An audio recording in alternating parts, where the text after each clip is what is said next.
Oke, Assalamualaikum warahmatullahi wabarakatuh. Semangat pagi teman-teman. Hari kemarin-kemarin ya maksudnya ya. IHSG tanggal 30 Desember 2025 itu ditutup dengan positif 0,03%. Jadi penutupan akhir tahun Desember, dan selamat buat teman-teman yang sudah closing akhir tahunan. Performa 2025 bagaimana? Semoga positif dan selalu sesuai dengan target ya. Tidak usah dilihat secara bagaimana orang lain mencapai, tapi bagaimana kita bisa mengalahkan diri sendiri ya, atau bisa mengalahkan target yang sudah kita set up secara tahunan. Kadang-kadang kita bias uh, membandingkannya dengan sesuatu yang sebenarnya itu bukan benchmark murni. Contoh misalnya IHSG tahun ini misalnya naik 20 berapa? 3%, 24%. Kemudian yield investasi kita hanya naik misalnya 15% misalnya, atau 20% atau di bawahnya. Sehingga kita merasa rugi dengan kenaikan yield investasi itu. Padahal target kita sebenarnya 10% misalnya. Nah, ini jadi bias. Sehingga kita mencoba cara-cara baru. Ketika mencoba cara-cara baru, mulai lagi dari nol. Ketika mulai lagi dari nol, ngulang lagi trial errornya. Dan seterusnya. Akhirnya kita tidak fokus. Kita tidak bisa men-setup cara kita berinvestasi dengan nyaman, dengan tenang, kemerungsung dengan target atau pencapaian orang lain. Jangan sampai seperti itu. Kenali diri kita sendiri, mana yang paling cocok, mana yang sesuai dengan style kita, targetnya sudah tercapai, ya sudah. Itu sebenarnya cukup karena di pasar saham kalau kita tidak jadikan sebagai penghasilan utama, maka sebetulnya tidak perlu mendapatkan perhatian yang lebih atau mendapatkan perhatian yang full di keseharian kita.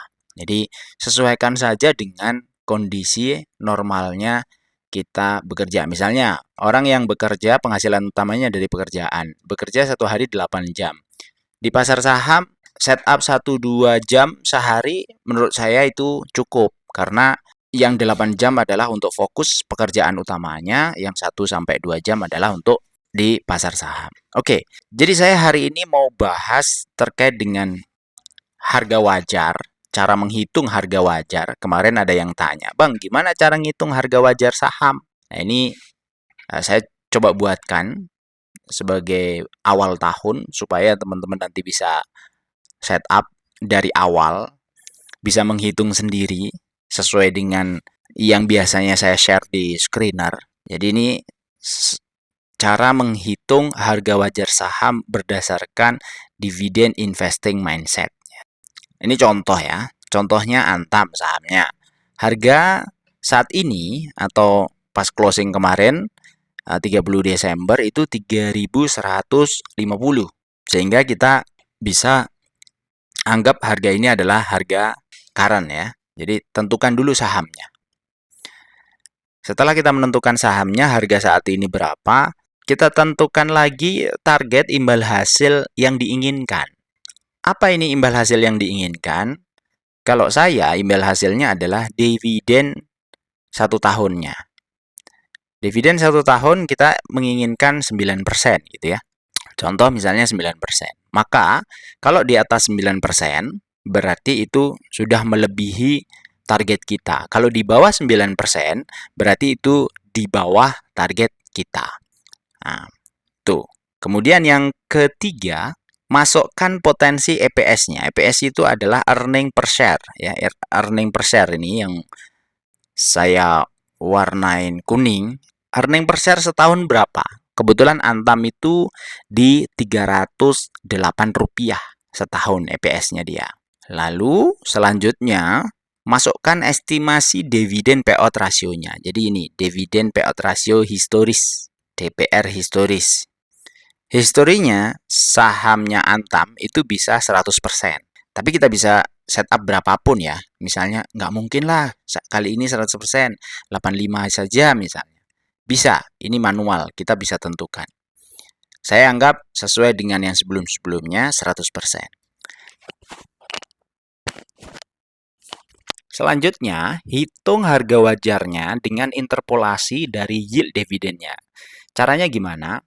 Jadi misalnya gini, harga saat ini adalah 3.150, kemudian EPS setahun adalah 308 rupiah per lembar, dividen payout rasionya 100%, maka dividen per tahunnya estimasinya adalah 308 karena 308 kali 100%.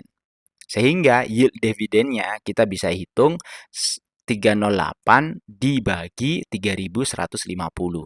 Artinya kalau kita masuk saat ini ke Antam, memiliki potensi dividen 9,78%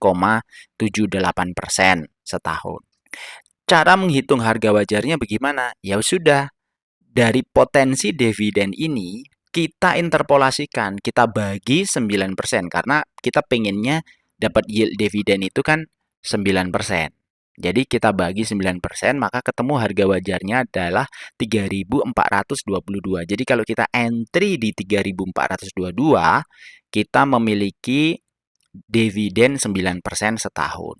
Maka ini MOS-nya adalah 8,6% ya. MOS itu adalah jarak antara harga saat ini ke harga wajar. Jadi ketika upside-nya 8% itu menuju ke harga wajar. Nah, itu caranya menghitungnya seperti itu. Nah, saya contohkan lagi di Cita. Cita harga saat ini adalah 4470 ya. 4470. Nah, kita hitung EPS setahunnya berapa? EPS setahunnya estimasinya 682. 682%. Kemudian payout rasionya berapa? Secara historis itu kalau dilihat tahun-tahun sebelumnya di 55%. Maka akan ketemu nih potensi yield dividennya adalah 375. Di mana 375 dibandingkan harga saat ini di 4.470 itu adalah 8,39%. Nah, harga wajarnya gimana? Ya sudah, EPS-nya, potensi dividennya dibagi 9%. Ketemu 4168. Jadi MOS-nya minus ya.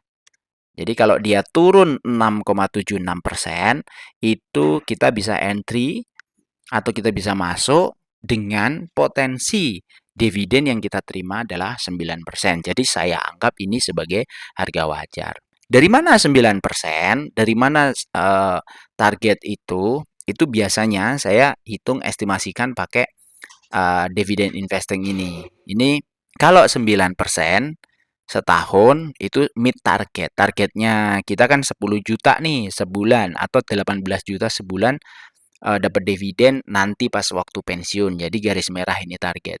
Yang 9% ya sesuai dengan target ya sudah. Boleh nggak 10%? Boleh.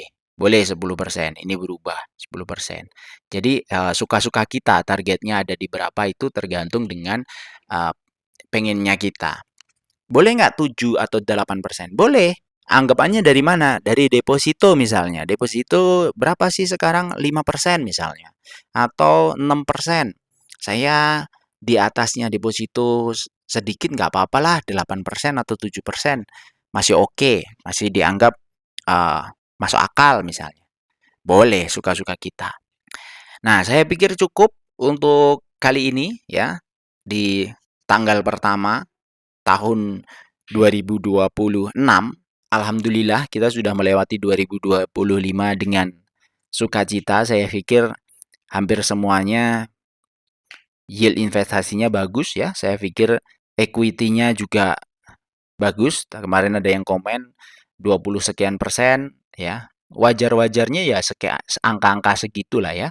20 sekian persen. Kalau di bawah itu perlu semangat lagi untuk check out ya, maksudnya untuk dicek apa pilihan sahamnya dan bagaimana stylenya, bagaimana bisa mengelola emosi karena di pasar saham atau di dunia investasi di pasar modal ini itu mengendalikan emosi itu yang paling penting. Terima kasih, semoga bermanfaat. Jangan lupa di subscribe, di like, kemudian juga komen teman-teman. Bagi yang mau join di membership silahkan diklik join.